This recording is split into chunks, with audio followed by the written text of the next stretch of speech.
tuberculose é a segunda causa de mortes por doenças infecciosas, né?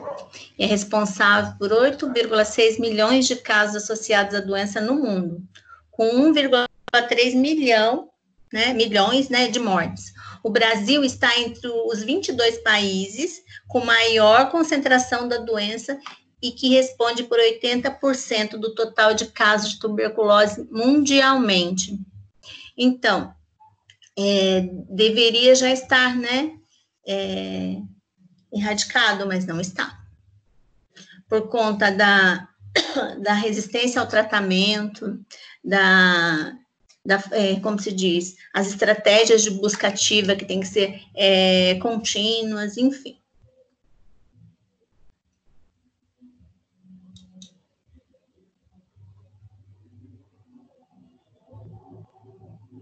Então, sempre a tuberculose ela vai estar relacionada à pobreza e às precárias condições de vida, observando aí maior vulnerabilidade em adoecer os moradores de rua, pessoas encarceradas, né, privadas de liberdade, que são os detentos, e as pessoas com baixa imunidade, como portadores aí do vírus da imunodeficiência adquirida, o HIV/AIDS, diabetes ou com doenças autoimunes, ou submetidas a tratamento com imunodepressores, como câncer, transplantados, desnutridos, obesos e idosos.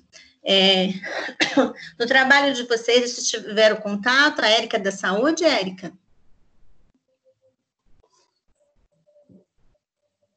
Professora, eu já tive contato, sim. E é fato que é relacionado à pobreza, às má condições de vida, principalmente os moradores de rua?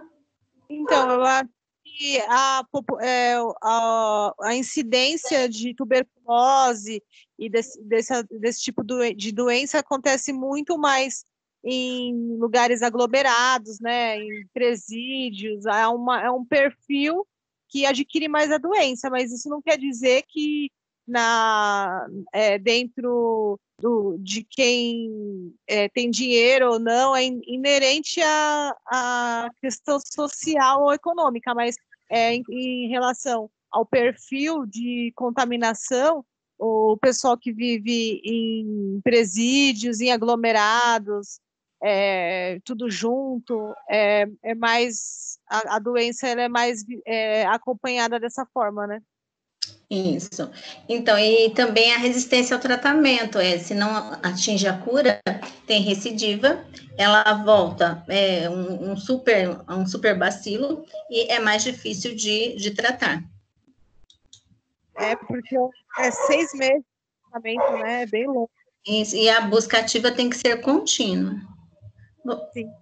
Por isso que é importante o papel do ACS, né? Do pessoal que no SUS, o pessoal que acompanha esses casos e fica monitorando o uso da medicação, fica monitorando as pessoas que fazem o tratamento para seguir até o final, né? E eles têm que tomar a medicação certinha para surtir efeito. Por isso que a enfermagem tem um papel muito importante na administração dessa medicação, de acompanhar, de ver, né, que o paciente está tomando, né?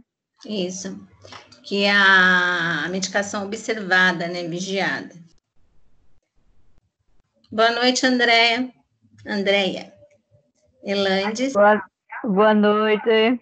Renata entrou e saiu. Nós vamos realizar uma revisão de algumas aulas, tá?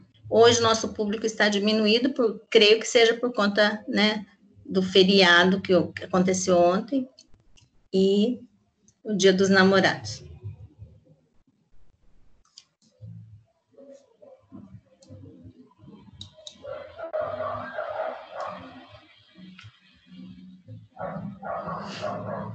A profilaxia, a vacinação aí contra a tuberculose, ela é dada na infância, né, que previne aí os casos graves da doença e confere certa resistência ao bacilo.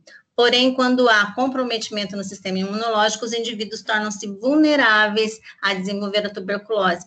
Então, a vacina, a criança recebe ao nascer, né, como se diz, ela é intradérmica, né? Então, recebe uma dose, e se a criança, ela nasce de baixo peso, tem que atingir o peso para receber a vacina. E tem que ser administrada ao nascer.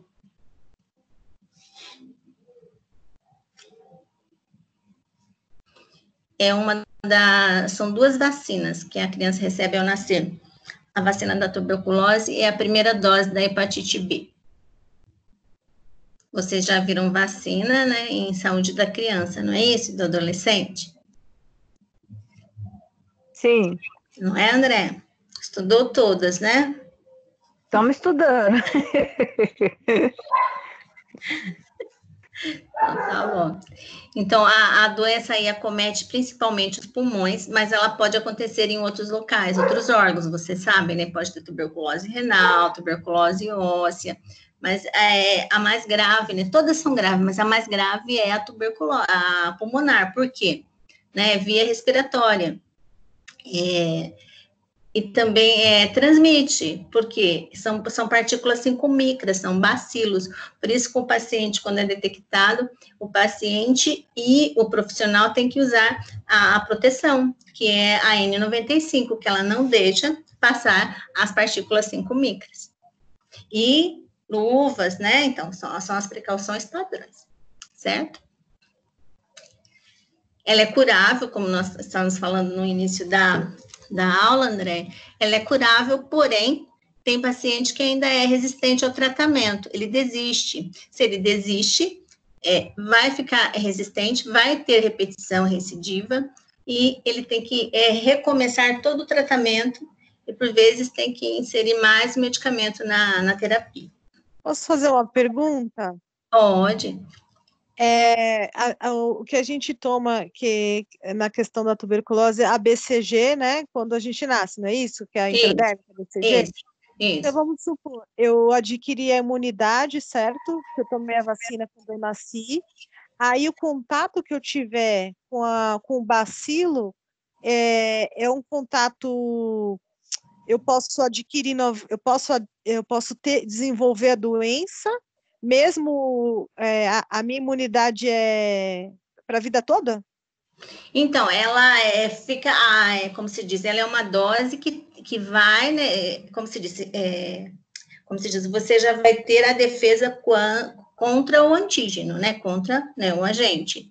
Então, você pode acontecer, né, como diz aqui no enunciado, que os indivíduos se tornam vulneráveis a desenvolver a tuberculose quando o sistema imunológico, ele fica comprometido. No caso, se você adquiriu a imunidade, então ela vai estar lá, a memória está lá, então você, quando é o agente invasor, né, você já tem o sistema de defesa, ele vai combater, né, o bacilo, o agente invasor. Entendi, tá bom. A não ser que a imunidade, né, no caso do paciente, o HIV/AIDS, né? Nesse caso, pode acontecer. Por quê? Quando a gente chega, eu, enquanto graduando, eu fiz estágio no Emílio Ribas. Então, lá, tem todas as tuberculoses. Neurotuberculose, se teve contato com criptococose, quem é o soro positivo HIV/AIDS. Neurocriptococose, neurotoxoplasmose, então toda aquele já teve contato, né, o organismo desenvolveu, mas a imunidade rebaixou, então as doenças vêm à tona. Nesse caso, há comprometimento, Érica.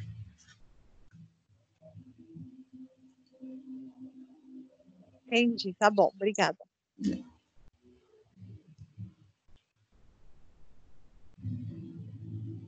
E tem o caso também, Érica, quando a criança recebeu a vacina, mas não desenvolveu a reação, né, que é a pápula e a cicatriz. Aí é avaliado para ver se precisa revacinar, porque às vezes a cicatriz ela não está aparente, mas ela está, né, abaixo da epiderme. Então tem que avaliar para ver se precisa realmente revacinar. Porque tem criança que não desenvolve, né, não desenvolve a cicatriz, mas às vezes ela não está superficial, ela está mais interna. Não sei se você é de posto de saúde, né, Érica? Sim, sim. Não, eu sou de pronto-socorro. Ah, tá. Então, se não desenvolve, aí tem que avaliar se ela está abaixo da epiderme, né, para revacinar. Entendi. Tá bom, obrigada. Professora, Oi. teve uma aula com a Luciene sobre a vacinação mesmo, e aí chegou no assunto que se a gente não tiver essa marquinha da BCG, a gente não consegue fazer o estágio, alguma coisa assim. E aí a Maria descobriu que ela não tem a marquinha, ela está correndo atrás para tomar. A gente consegue tomar depois de adulto? Eu não sei como que estão os protocolos, André, eu tenho que verificar. Minha cunhada é de posto de saúde, ela trabalha aqui em Guarulhos, eu vou perguntar e eu te passo, tá? Então, que aí chegou a esse assunto e aí falou que quem não tem essa marquinha não pode realizar Então, pode ser assim, que a Maria tenha tomado e esteja abaixo, né? Isso, A pode marca, acontecer. porque... e aí eu descobri também que a minha no braço esquerdo, que tinha que ser no braço direito. Então, foi bem legal essa aula, assim, nesse dia. Então, são protocolos, né? Por que tem que ser num membro, não é no outro, né? Enfim, Então. e nem a hepatite, a primeira dose da hepatite tem que ser na coxa direita, porque a esquerda vai ficar para o canaquion, né? Que é o coagulante. Então, tudo isso são protocolos. Lá na sala, na sala nesse dia, só tinha eu que estava com a vacina no braço esquerdo e a Maria e mais um aluno, acho que é o Rubens, que tá sem a marquinha. E aí a professora falou que eles tinham que correr atrás para ver. Porque se chega lá no dia do estágio, aí ela não consegue fazer o estágio. Então, a hepatite também tem alguns casos que, quando realiza o exame, está dando indeterminado se está com a memória ou não. Aí tem que revacinar, tomar mais uma dose. Está acontecendo isso. A hepatite. Nossa. Né? Está acontecendo. Não sei se a Érica já pegou em PS esse caso, mas acontece.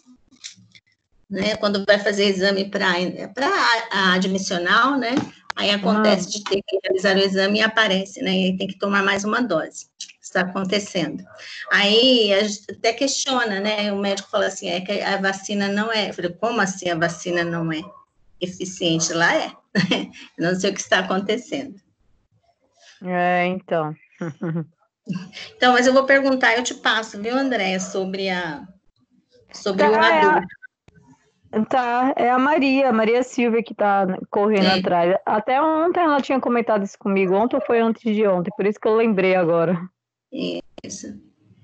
Por exemplo, tem alguns adultos que não é da leva da tuberculose. Por exemplo, eu não tenho a vacina da tuberculose, eu não tomei.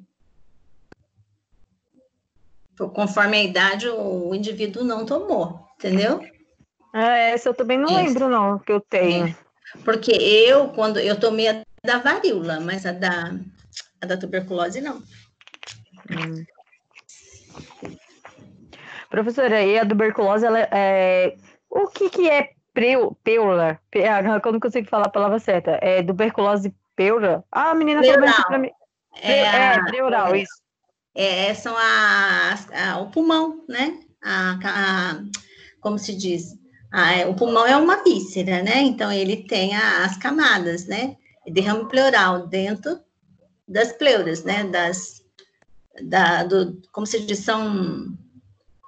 É uma pele fina, né? Que envolve os alvéolos, né? Enfim, os pneumócitos. Então, é derrame pleural. Derrame tá. Pleural. Mas é tuberculose? Não. Pode ser agravante de uma tuberculose, de uma pneumonia. Vocês vão ver lá em saúde do adulto, vocês vão ter saúde do adulto, né? Vocês me disseram. Tá. Vamos ter ainda. Vocês vão ter, sim. É porque tem uma menina aqui na comunidade que esses dias aí atrás, esses meses aí, porque já tinha quase uns 3 meses que eu não a via, né? Porque estava trancada aqui em casa. Então eu vi ela agora essa semana e ela estava bem mais forte, assim, né? Porque ela era bem forte e de repente ela ficou magra, sabe? Assim, mas assim, como eu sei que ela usa droga, e eu achei que era alguma coisa a ver com as drogas. Aí meu vizinho aqui que estava falando que ela estava com tuberculose. Só que aí essa semana eu encontrei ela e aí eu falei, nossa, como você engordou, você tava bem magrinha esses dias. Ela falou, eu tô com... Ah, ela falou não sei o que, preural. Preural? Isso, derrame pleural. Aí eu fiquei assim, só que eu falei, será que ela não quis logo falar que é tuberculose? Porque o pessoal que já tinham me falado, né? Aí ela, tipo, falou que tava com problema no pulmão, que não sei o quê, mas não falou tuberculose, não. Não falou que E tava, não. assim, no modo coloquial, os indivíduos dizem que está com água no pulmão, né? Mas ela falou peu, até que eu fiquei pensando o que que é. E daí ela falou assim, nossa, eu engordei, né? Porque falei, você tava bem magra esses tempos aí, não sei o quê. Aí ela falou, agora eu tô fazendo tratamento, não sei o que, do pulmão, 6 meses. Aí eu já me liguei, como eu já sabia, né? Só que ela não falou nem a pau que era tuberculose. Ela falou outro nome lá, outras coisas. E é isso aí. Ô, Érica, quando chega para vocês, um paciente sintomático, né? Realizar a anamnese, o paciente diz que está há 2 semanas, 3 semanas, com tosse persistente, produtiva. Qual que é a conduta, assim, num pronto-socorro? Então, normalmente, onde o paciente fez a consulta, se o médico, dependendo da conduta do médico, já isola o consultório, né, que ele foi atendido, já coloca a plaquinha de isolamento, e aí a orientação é a coleta de escarro, né? Isso, a coleta do BK, né? Quantas amostras colhem? 2? Se eu não me engano, professor, acho que não sei se é 2 ou 3, se eu não me engano. Porque também vai para a cultura, né? Aí tem que ser escarro mesmo. Aí a orientação que a gente dá é não escovar os dentes, né? Não se alimentar 1 hora, 2 horas antes, porque aí ele tem que escarrar aquilo, tem que fazer aquela tosse aquela tosse bem profunda, né? Não pode ser cusparada, tem que ser secreção, né? Tem que ficar, como se diz, em jejum, né? Por 2 horas, enfim. Isso mesmo. Aí, porque em PS, principalmente na frente, a gente não sabe o que vai chegar para a gente, né? Mesmo que seja curta permanência, a gente não sabe o que chega. Então, tem que avaliar bem, né? E usar os EPIs, né? Enfim. Aí depois ele faz um raio-x também. O médico normalmente pede o exame do escarro, isola o consultório e aí o paciente é encaminhado para o raio-x também, para fazer raio-x ou fazer tomografia, dependendo do médico, né? Eles pedem. Verdade. Qual pronto-socorro que você trabalha, Érica? No Einstein. Oi? No Einstein. Então já é mais individualizado o atendimento, dependendo dos sinais e sintomas. Agora, por exemplo, você pega um hospital geral a nível público, por exemplo, Padre Bento, atende todos ali à frente, né, e vai distribuindo conforme a necessidade, mas atende todos os pacientes, né, ali na urgência. Verdade. E emergência, isso. Então mesmo. Então, os indivíduos, né, conforme a gente está falando com a Érica, diagnosticados com tuberculose, deverão ser acolhidos pela equipe de saúde, recebendo todas as orientações a respeito da doença, se já foi detectado, né, aí já tem que, né, já saiu o resultado do exame, então todas as orientações a respeito da doença, esclarecendo as dúvidas, né, e cuidados necessários, inclusive sobre a necessidade de avaliar contatos, né, pessoas que moram e convivem próximo ao paciente, a ela, né, para identificar novos casos ou os casos latentes, né, com tratamento e planejar aí o atendimento diretamente observado, que é o TDO, tratamento vigiado, diretamente observado, e planejar como que vai ser esse tratamento, quem que vai assistir. No caso, tem pacientes que vai até as unidades, tem pacientes que ele é assistido pelo agente comunitário da saúde. Então, tem toda uma estratégia, né, um planejamento para esse atendimento. Então, se for já diagnosticado com tuberculose, já tem que realizar a notificação compulsória, tem que informar o sistema de agravo de notificação, que é o SINAM. Então, é uma doença de notificação compulsória.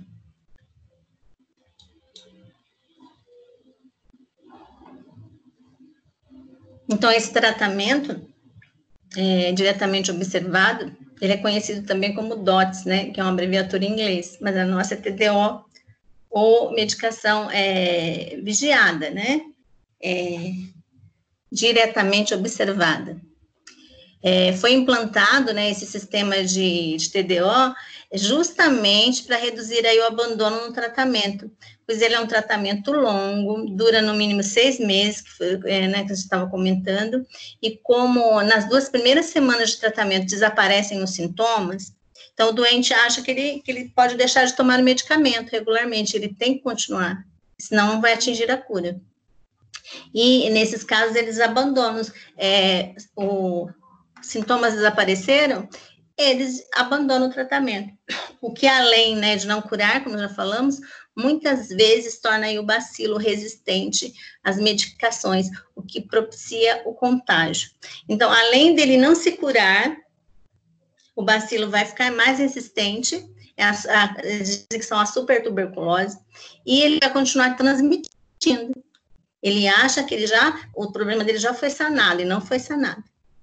E alguns, eles desistem pelas reações adversas do medicamento, que por vezes dá náusea, enfim, eles desistem pela reação adversa do medicamento.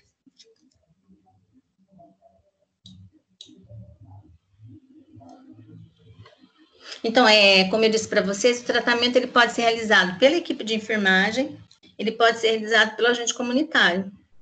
Então, tem alguns pacientes que... Oi? Tá ouvindo?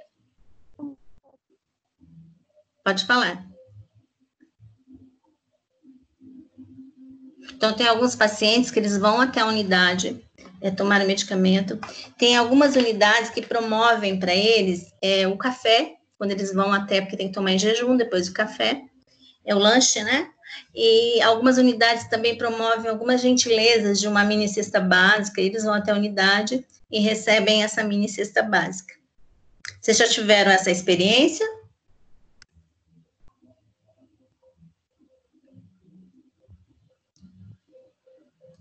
Elandes?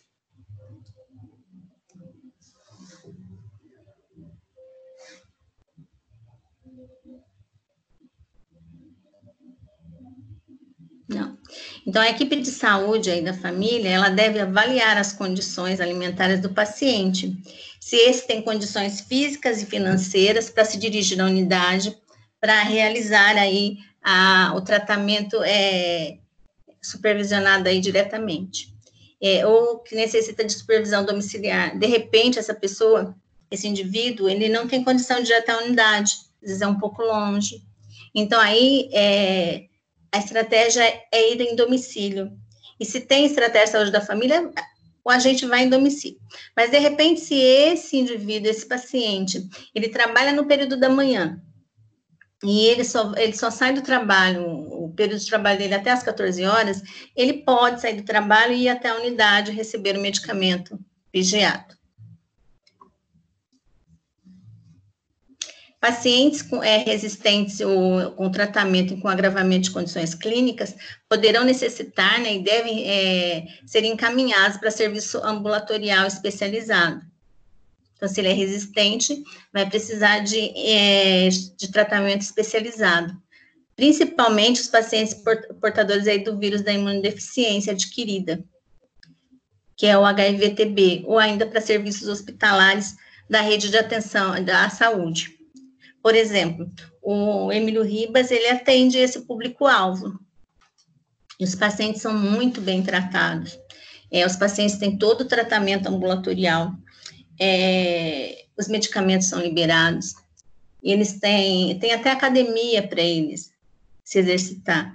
Então, eles são muito bem acolhidos, né, e tratados.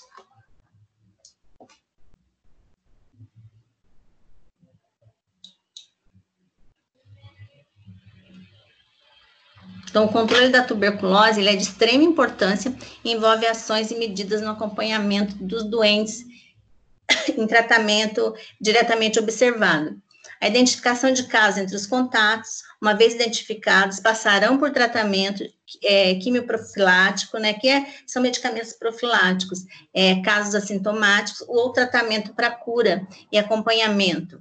Busca ativa de casos com visitas domiciliares na população adscrita, indivíduos com sintomas de tosse persistente há mais de 3 semanas, ou em grupos vulneráveis. Então, além de realizar o bloqueio na família, também se investiga com quem que essa pessoa teve contato, que pode ter, né, transmitido. Lembrando que é por via respiratória a TB pulmonar e são partículas 5 micras, gotículas.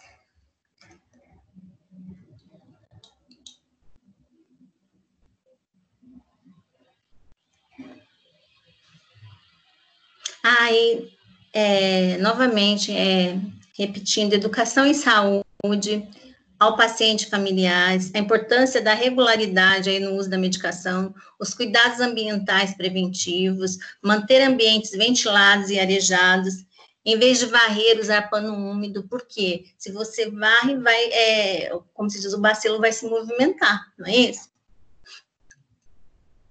Ter um bom padrão nutricional, lembrando que tem algumas pessoas que não têm nem o subsídio para alimentação. Orientar a utilização aí de um lenço ao tossir e espirrar, notificando e atualizando os casos de TB na ficha de notificação. Então, sempre atualizar os números de casos, né? Novos casos, importante, novos casos, busca de novos casos para não haver uma transmissão em massa. Investigação de tuberculose e boletim de acompanhamento com registro de casos bacilíferos, que abandonaram o tratamento em altas efetuadas.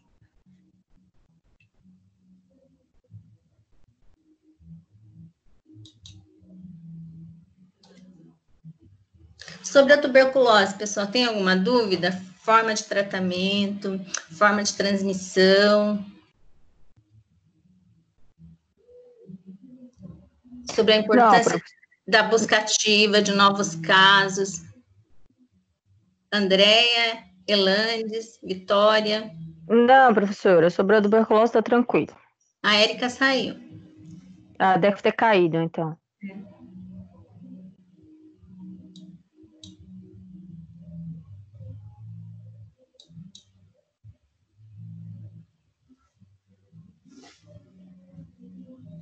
E a hanseníase, pessoal, o Brasil, ele não é o primeiro país em casos, ele é o segundo país em número de casos de hansenianos no mundo. E apesar aí da redução de 68% na taxa de prevalência, entre os anos de 2003 e 2013, o país é o único no mundo que não conseguiu eliminar a doença, e concentra mais casos novos a cada ano, conforme Domingues 2015. Então, é uma doença transmissível que já deveria ter sido erradicada, mas ainda não foi, né? Nós conhecemos a hanseníase nos primórdios como a lepra, né? Que as pessoas eram isoladas. Vocês têm esse conhecimento? Sim.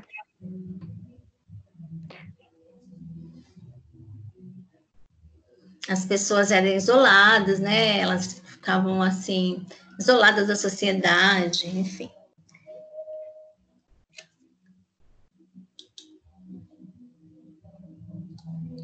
A hanseníase também está associada às más condições de vida e desigualdades sociais, pois atinge aí principalmente as áreas mais carentes do mundo. Aí a doença ela tem capacidade de infectar muitas pessoas, porém poucas adoecem. Oi? Tá ouvindo? Tá ouvindo?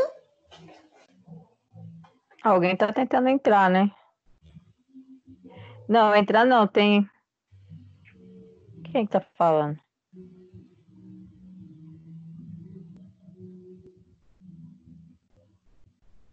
Tá normal, professora aqui. Não ia falar pastora. Vitória, você tá me ouvindo? Oi, Pro, agora eu tô. Então que caiu de novo. Oh, meu Deus. Então, a hanseníase, ela também está associada às más condições de vida, né, desigualdades sociais, e atinge principalmente as áreas mais carentes do mundo. A doença tem capacidade para infectar muitas pessoas, porém poucas adoecem, mas podem estar transmitindo. Pois nem todos os doentes transmitem a doença, mas pode haver transmissão se conviver em locais fechados, sem, como se diz, mal arejados, enfim. Professora, então a pessoa pode ter a doença e não tá mostrando na pele, tipo, não ter o sintoma na pele? Não, na pele são manchas, vocês sabem que são manchas, né? Indolores, sem sensibilidade. Aí o paciente chega para vocês, é uma busca ativa também que a saúde realiza. O paciente chega para vocês e diz que está com uma mancha na pele, indolor.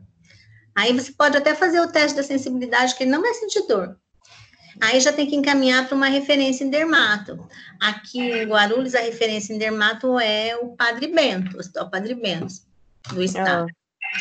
Então, já precisa realizar o encaminhamento. Mas então não tem como, né? A pessoa ter ser infectado e não ter mancha. Alguma mancha ele vai ter. Ele vai ter, ou então ele ele está infectado, mas ele não está apresentando sinais e sintomas. Tem uns casos que ele não apresenta, nem a mancha. É isso que então pode acontecer? E como é que a pessoa. Tá, e como é que a pessoa vai saber, então? Então, ela vai saber só quando apresentar algum sinal e sintomas, porque é silencioso, né? Ah, tá. Entendi. Então, algumas pessoas podem não apresentar sinais e sintomas. E um dos sinais e sintomas é uma pele, manchas na pele, sem sensibilidade, sem dor, não sente dor. Às vezes a pessoa está num local que tem temperatura e ela não sente. Ela se queima e ela não sente.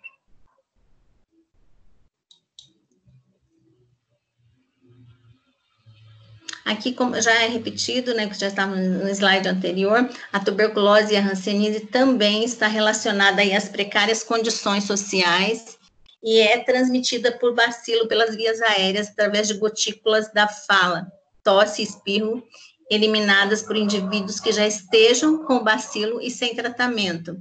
As pessoas suscetíveis com baixa imunidade que moram ou convivem com o doente num local, principalmente quando esse local ele não é arejado. Tem muitos domicílios que ficam muito fechados, sem ar, né? Não abre janela, não areja, né? Não circula o ar.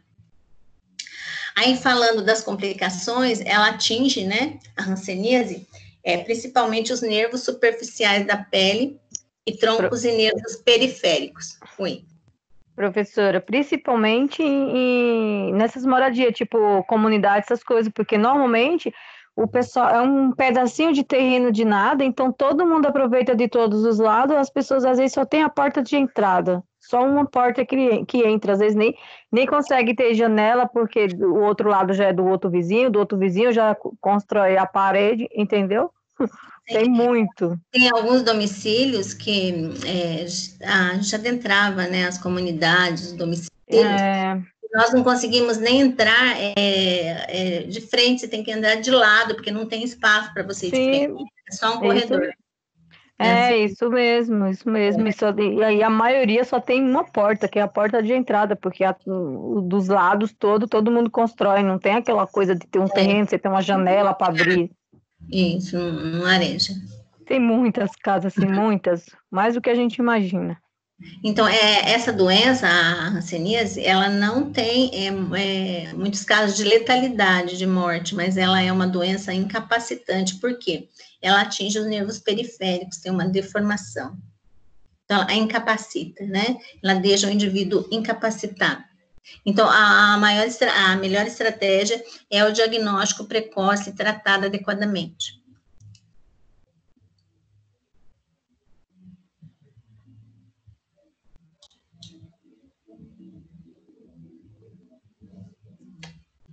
Então, o diagnóstico realizado, ele é clínico, por meio de exame dermatoneurológico, inspeção das lesões, manchas na pele e palpação de nervos, dispensando aí exames sofisticados.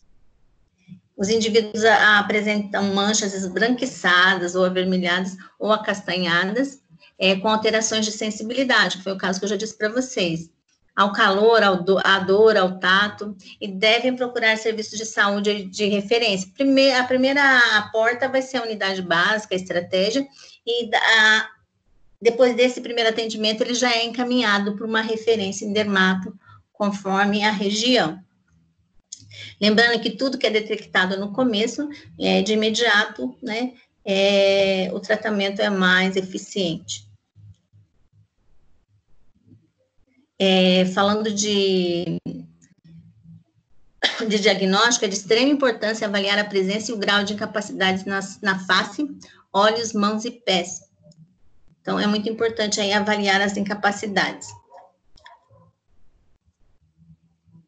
Se o indivíduo chegar para você e relatar que ele está com manchas na pele, você pode fazer, às vezes ele está distraído, você pode tocar um objeto pontiagudo que ele não vai sentir dor naquela região, ele é insensível, não tem sensibilidade.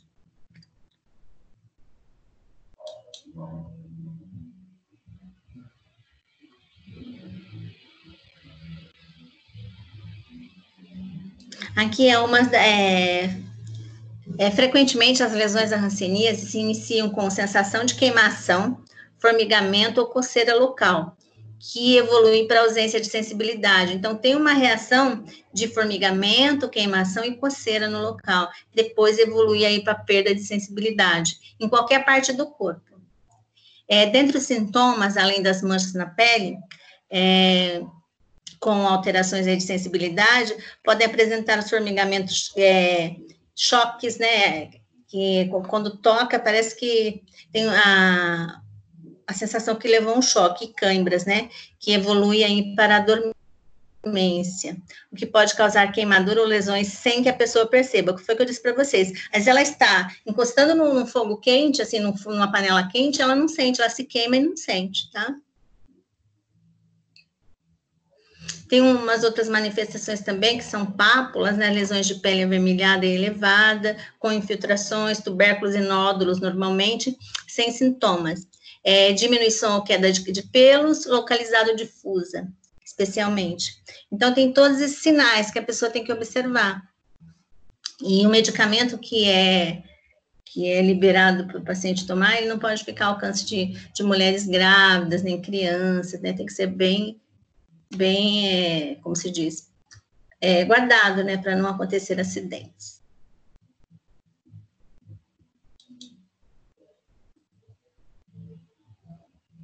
Aí, uma vez que é realizado o diagnóstico, né, deve-se identificar a forma clínica da doença, que pode ser multibacilar, apresentando mais de 5 lesões, podendo ser classificada em virchoviana, ou dimorfa, né, pau bacilar, menos de 5 lesões. Então, tem que contar as lesões para ver o tipo e prescrever o tratamento.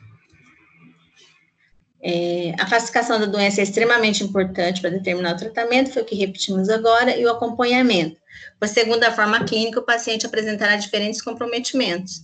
Aqui, no caso da dimorfa, então, ela é denominada indeterminada ou tuberculoide. Então, a dimorfa, ela é mais comprometedora.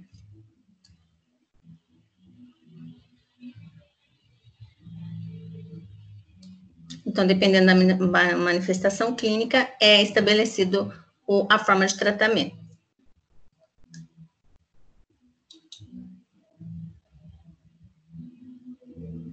Então, o indivíduo que recebe diagnóstico de hanseníase, ele tem que ser conscientizado, ele e a família, que a doença é curável e, quando tratada adequadamente, evolui sem incapacidades e sem transmissão da doença.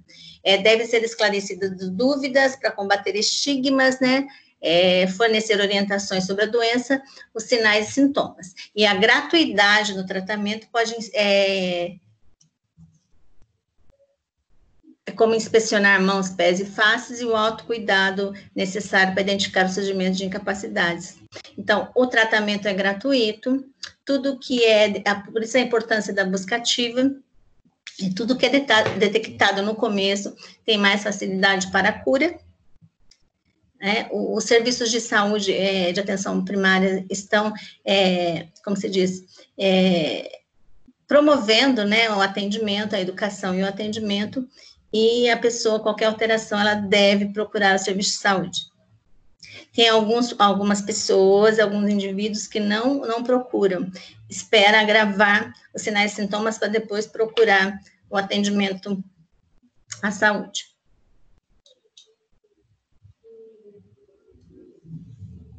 Então, deixar bem claro que a tuberculose e a hanseníase são doenças infecto-contagiosas causadas por bacilo, transmitida por vias aéreas de pessoas doentes, né? Sem tratamento a pessoas saudáveis, suscetíveis, que moram ou têm convívio próximo. Então, essa tuberculose, nós estamos falando da tuberculose pulmonar. Então, embora elas são curáveis, o paciente tem que ter adesão ao tratamento, ele não pode ser resistente ao tratamento, o tratamento tem que ser vigiado, né? Ele tem que ser acompanhado, tem todo um histórico do paciente, a doença tem que ser notificada, tem todo um histórico, a evolução, tem as reuniões, né, com as equipes, como que evoluiu esse paciente, desde a coleta do BK até os dias de hoje, por exemplo, depois do tratamento, como que está a evolução, se teve recidiva, se não teve recidiva. Todo esse caso do paciente, além de notificado, ele é acompanhado, né? É uma vigilância, e até a desistência, a resistência, esse paciente ele é acompanhado.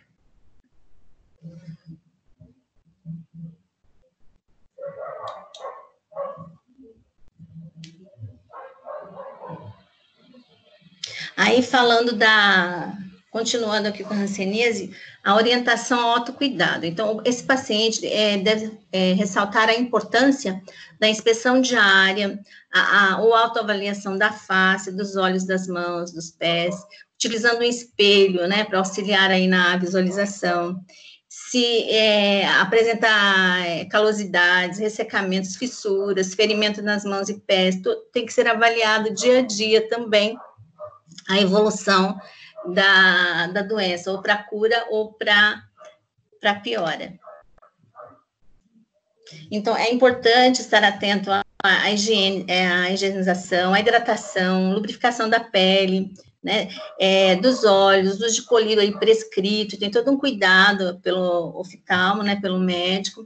É de fundamental importância cuidado para evitar acidentes em casa ou no trabalho, especialmente nos casos da perda de sensibilidade em mãos e pés, olhos, né? Então, se você tem uma perda de sensibilidade, você tem mais risco de queda, não tem? De se machucar, enfim. Não tem, pessoal?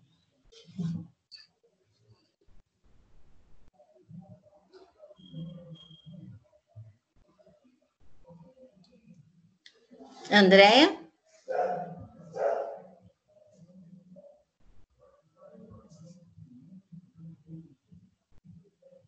Oi, professora. É que o celular travou aqui. Fiquei desesperada. Tem cuidado para evitar acidentes, né? Sim, com certeza.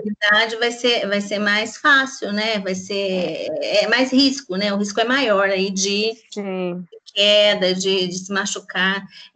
Os calçados também, né? Recomendei o uso de luvas, calçados adaptados, instrumentos adaptados. Retirada de tapetes, né? Que faz com que a pessoa escorregue. E, às vezes, esse calçado é adaptado, esses utensílios adaptados, não é da condição daquele paciente, ele não tem condição de adquirir também.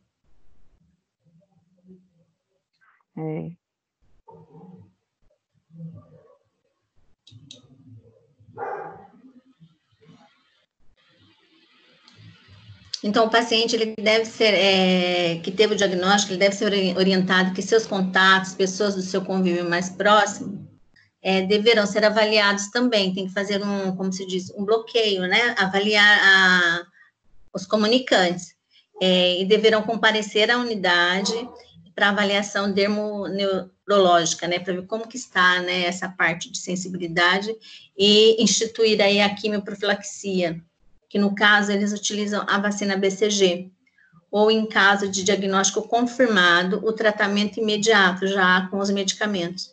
E ainda o paciente deve estar ciente de que seus contatos receberão também a visita domiciliar.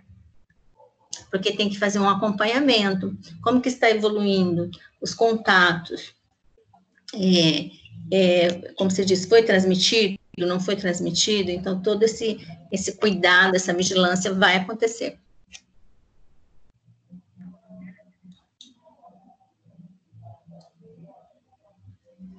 Aí, para o controle, eu disse para vocês, a busca ativa tem que ser sistemática e contínua, né? Seja de exame de pessoas, que procuram a unidade, seja em campanhas, de repente tem uma campanha de busca ativa da Hans. Aquele dia vai ser como se diz, investigação sobre manchas na pele sem sensibilidade. Então, a busca ativa vai ser realizada. Todos os casos suspeitos vão ser atendidos e vão ser encaminhados. Primeiro, o atendimento na unidade, em casos específicos, já encaminha para a referência. Então, as campanhas, elas são informativas, através de folders, enfim, de palestras, né? De repente, a pessoa nem percebeu que ela tinha uma mancha aqui sem sensibilidade. E nessa campanha, nessa busca ativa, ela vai ter o conhecimento, né? E vai para atendimento e se tiver um caso mesmo de perda de sensibilidade, ela vai ser encaminhada.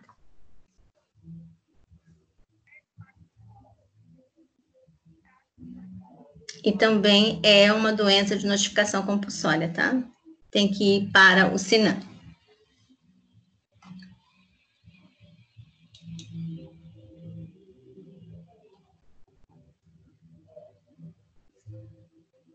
Tudo bem, Andréia? Sim, professora. Alguma dúvida? Ilandes? Estamos em 3. O pessoal acho que caiu tudo aí, viu? A Vitória já tentou entrar por várias vezes. Eu estou aqui, professora. É que não estava ativando o meu áudio. Não, entrou. Entrou? Oi, estou ouvindo. Estou aqui, tá? Então, tá bom. Meu microfone estava difícil de ligar aqui. Eu entro pelo celular, professor, porque no meu Note ele está sem microfone. Eu ouço, mas eu não consigo participar, responder. Aí pelo celular, aí às vezes você tem que ficar, às vezes ele trava, aí até botar senha, às vezes quando me chama que eu demoro, é porque às vezes ele travou, aí tem até botar senha, aí demora. O celular tem dessas coisas. Isso. Aí, saindo lá das doenças transmissíveis, a tuberculose e a hanseníase, nós vamos falar um pouco, né, rever, né, sobre a estrutura das unidades básicas. Como que deve ser a estrutura das unidades básicas? Né? Elas têm que ter condições adequadas de ventilação, luminosidade, o fluxo dos usuários, facilidade de limpeza e desinfecção. Então, tem que ser uma planta física adequada, né, para aquele atendimento. Deve ter ambiente acolhedor e acessível. Geralmente, as unidades básicas têm a mesma planta física, não sei se vocês já perceberam, elas são parecidas. É um prédio que tem as salas, tem um corredor, e as salas paralelas, né, de acordo com o atendimento, se é médico, dentista, enfermeiro, elas são identificadas. À frente tem a recepção, tem algumas unidades que já tem a farmácia à frente da recepção, né? A sala de vacinas bem localizada, né? Enfim. Elas não são parecidas, pessoal? A planta física das unidades básicas?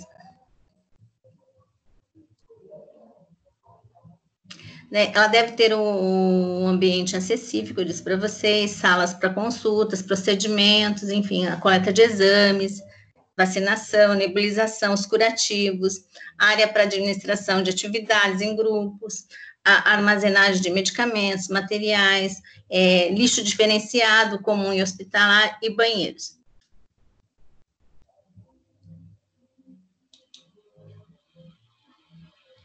Normalmente elas são bem parecidas mesmo, cor e tudo. Aqueles Isso. corredores, as cores, as faixinhas nas paredes. Isso. E lá no final tem uma pequena cozinha e tem alguns locais que, quando não tem a sala de lixo, ela é do lado de fora, no quintal, é bem acondicionado, é como se fosse um cômodo, né, pequeno, com chave, bem assim, bem cuidado, né, bem organizado.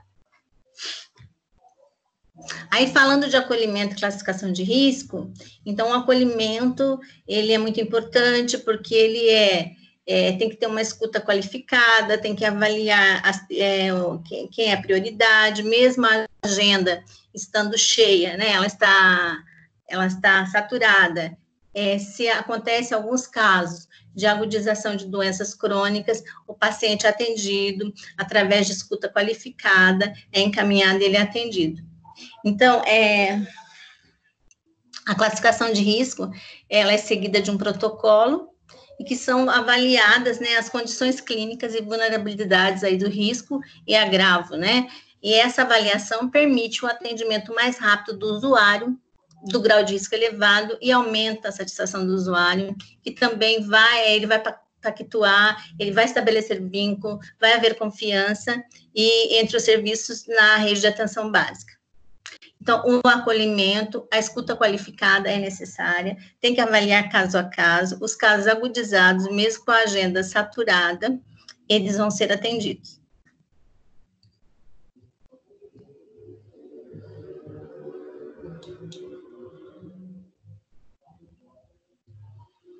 Então, todos os serviços que são oferecidos, né, são numa UBS ou numa estratégia, nós temos aí consultas médicas de enfermagem odontológica.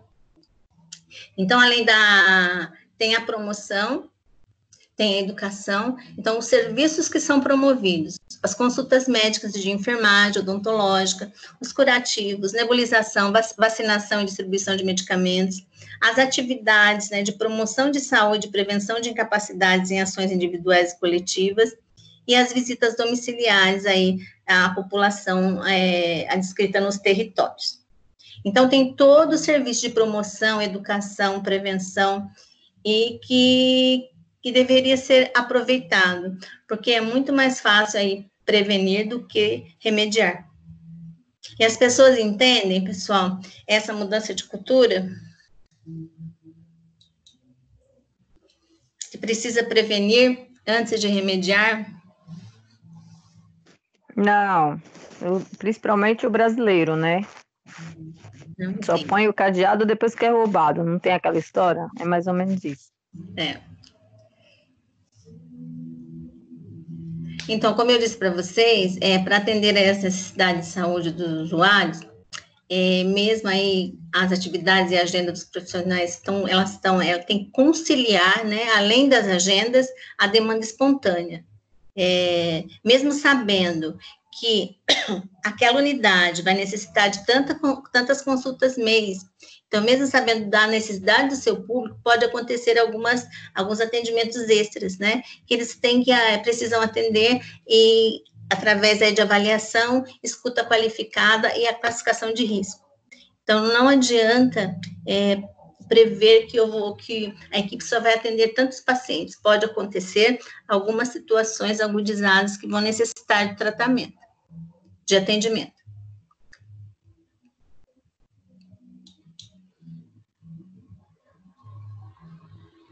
Então, as equipes, como vocês já conhecem, elas são aí compostas por profissionais de diferentes, né, formações. Tem os médicos, enfermeiros, dentistas, os auxiliares e técnicos de enfermagem, e os auxiliares aí de saúde bucal também, e os agentes comunitários, com uma diversidade de saberes e práticas compromissadas aí com os cuidados das famílias adscritas. Então, são diversos conhecimentos e práticas que vai atender aí a comunidade conforme a necessidade.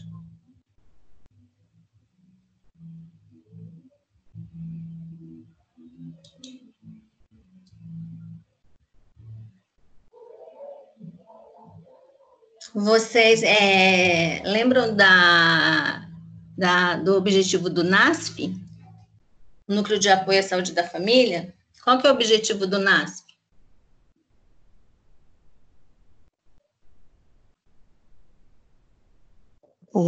Nossa, agora eu não sei. O objetivo do ele é de acolhimento, No próximo slide, vocês vão ver que tem qual que é a atuação, qual que é o objetivo, né?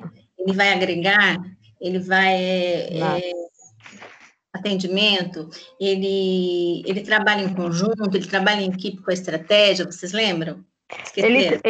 Eu acho que ele trabalha em equipe com a estratégia. Professor, agora há pouco eu li isso. Eu acho que é aquela parte que tem essa parte que tem as oficinas, que tem não sei o que, essas coisas assim. É isso. Nossa, eu estava procurando aqui no livro o negócio, sobre a tuberculose e tudo, para eu ir marcando, e aí eu passei por ela e dei uma lida na pergunta que tem aqui. Tem alguma coisa a ver com as oficinas, com aquela negócio de educação, né? Aquela caminhada, esses negócios assim que tem nos postos. São as promoções, tem isso. A parte de discussão de casos, também vocês vão ver mais à frente, tá bom? Isso.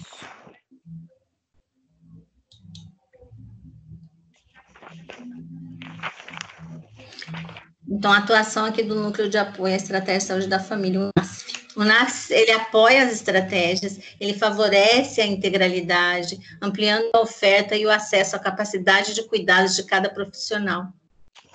Além disso, ele fortalece a comunicação entre outros pontos das redes de atenção em saúde, que é o RAS, auxilia na elaboração de projetos terapêuticos singulares e na articulação com outros setores, favorecendo a construção de projetos de saúde nos territórios. E também utiliza esse processo de trabalho, a estratégia dando apoio matricial, caracterizada aí pelo apoio clínico aí dos usuários e técnico-pedagógico, com ações educativas junto à estratégia. Então, ele apoia, né, ele favorece, ele fortalece, ele auxilia, eles desenvolvem projetos, né, juntos, né, juntamente, a estratégia junto com o NASF. Então, veio para reforçar. E lembrando que o enfermeiro não faz parte da equipe do NASF, são os médicos especialistas, enfim, ele não faz parte, o enfermeiro ele faz parte da estratégia. O enfermeiro não está na equipe do NASF, tá bom? Isso eu não lembrava, eu ia colocar como o enfermeiro fazia parte, porque como uma equipe como um todo, né, eu achei Tanto que não faça valer a pena, tem uma questão. Isso mesmo, eu tava procurando agora aqui para ver se eu acho. Eu vi no livro, até que eu ia perguntar para a senhora uma questão aqui, só que eu saí da página que eu estava lendo aqui outra coisa, e eu deixei eu estava vendo no livro que eu não respondi, e é bem uma questão falando do MASP mesmo. Isso, então são médicos especialistas, assistente social, psicólogo, mas o enfermeiro não está na equipe do NASF, tá? Eu vou ver se eu consigo achar, até para eu tirar a dúvida mesmo. Não faça valer a pena, pode pegar. Mas eu queria ver a do livro, que eu respondi tudo no livro e ela ficou sem responder. Porque fala da equipe, aí tem a última questão embaixo, eu lembro que fala do enfermeiro, farmacêutico e outro. Aí tem a primeira pergunta que fala do veterinário, médico. Essa eu acho que então essa aqui vai estar certa. Então é uma questão que diz assim, ó, assinale a sequência correta com verdadeiro e falso, né? Enfim, como pode ser composta o NASF, que é a equipe do NASF, né? Isso mesmo. Tem as alternativas. O NASF deve ser composto por profissionais de diferentes profissões ou especialidades? Sim. Pode ser composto por médico acupunturista, médico veterinário, profissional de arte educador? Pode. Essa mesmo. Pode aí ser embaixo composto fala do enfermeiro, educador e físico e farmacêutico? Não. Essa é falsa, porque o enfermeiro não faz parte dessa equipe. Então eu fiquei bem em dúvida mesmo, que a última a última é falsa. Isso, é verdadeiro e falso, a resposta certa.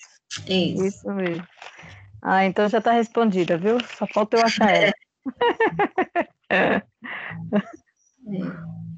Eu li agora há agora há pouco eu li aqui, ó, procurando aqui o negócio, passei por ela, porque eu deixei a folha virada do livro, porque eu já queria perguntar mesmo. Aí eu li o que que era, por que que estava...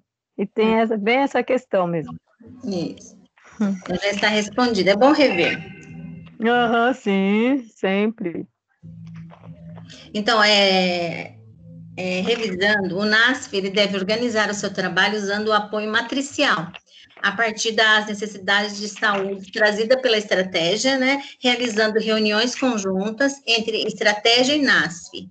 Né? Então, matriciamento, né, em conjunto, né, resolver as situações, os problemas, né, através de projetos, reuniões, planejamentos, né, em saúde no território, né, que é o Projetos em Saúde no Território, PST, e os projetos terapêuticos singulares, PTS, atendimentos clínicos compartilhados, individuais, visitas domiciliares e compartilhadas, ações educativas, grupos terapêuticos, oficinas, ações intersetoriais e discussões com a estratégia sobre o processo de trabalho.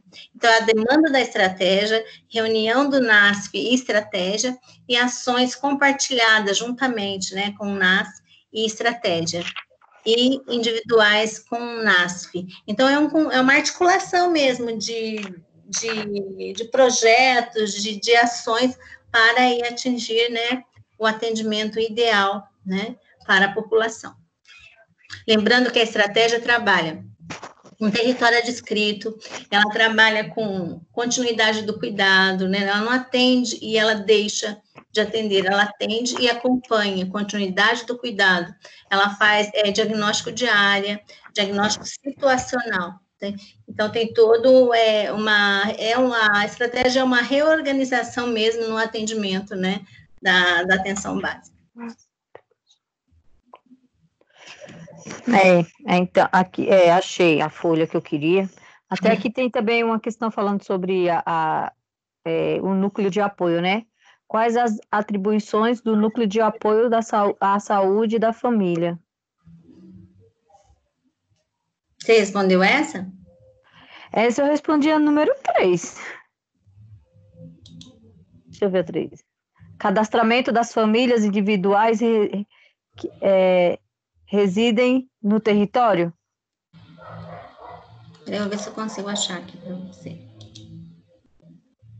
Qual que é a pergunta, Andréia? Quais as atribuições do núcleo de apoio da saúde da família? Então, aí a resposta Fortalecer a comunidade com outros pontos de atenção na rede de atenção à saúde, elaborar indicadores que avaliem o impacto das ações e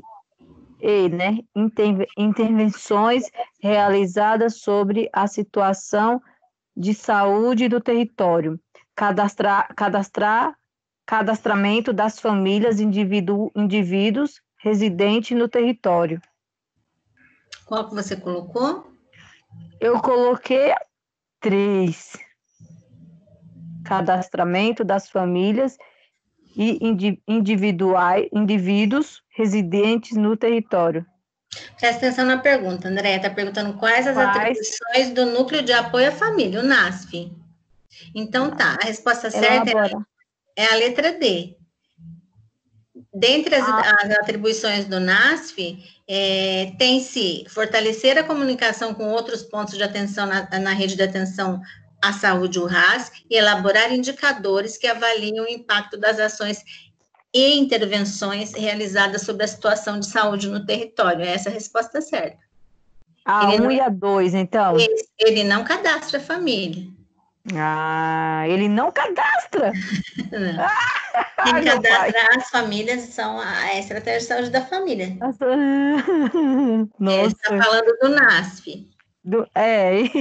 Então tá bom, então. Já coloquei aqui, correto. Nossa! Então eu confundi a estratégia da saúde da família e quem faz o cadastro, que no caso agora o núcleo. Não.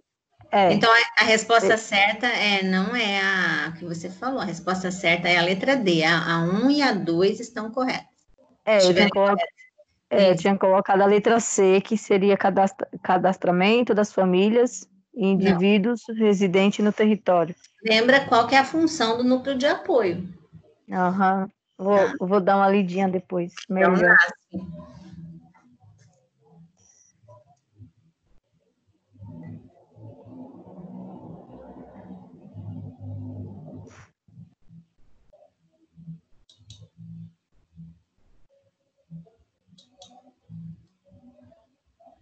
Sobre as visitas domiciliares, as condutas, postura ética, profissional, tem alguma dúvida?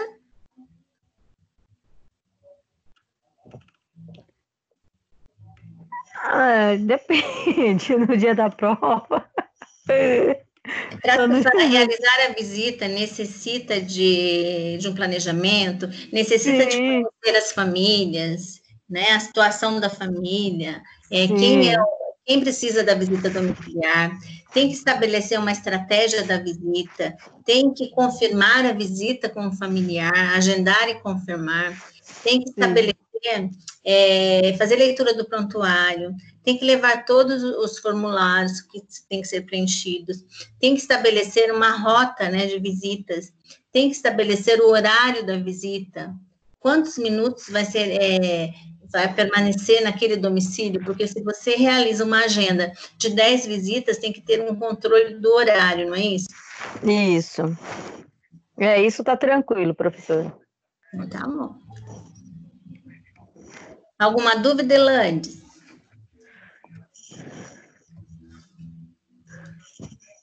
Ela que estava com problema no microfone, né? Será que voltou? Eu creio que sim. Nossa, o pessoal hoje tá com uma preguiça danada, hein?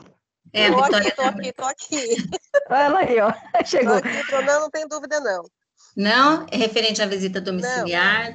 Tá. Sobre a tuberculose. Ela já é esperta, ela já trabalha na área, né? Elaine. Com visita domiciliar. Olha aí, ó.